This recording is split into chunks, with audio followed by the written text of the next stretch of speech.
माड़े लोकां लई आटा वा बड़ी नेमत, बड़ी गौरमेंट ने सप्लाई कीती ते बड़े लोकां दे चुल्हे जग पे, बड़े लोकां दे चुल्हे जग पे।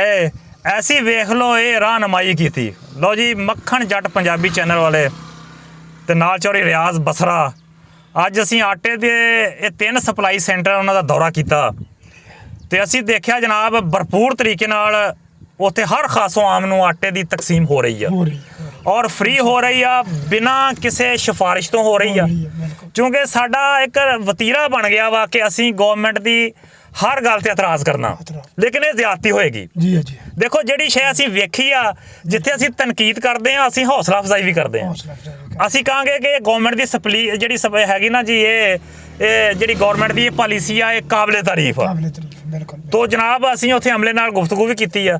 उन्हां दा रवैया अच्छा, उन्हां दा अखलाक अच्छा, उन्होंने किसी नूं झिड़किया नहीं, किसी नाल बदतमीजी नहीं की, अच्छे तरीके नाल आटे की सप्लाई दे रहे आ।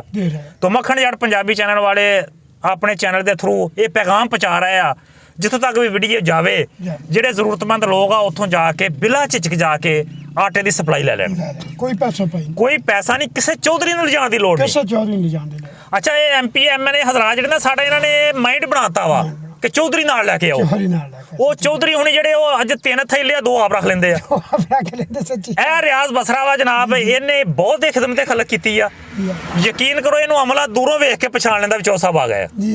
और इन्हें सैकड़े के हिसाब नाल उत्थों जनाब आटे दे जिहड़े थैले आ सप्लाई कीती आ। घर आपदा ढिड नहीं भरिया, गरीबां तक पड़ाए आ।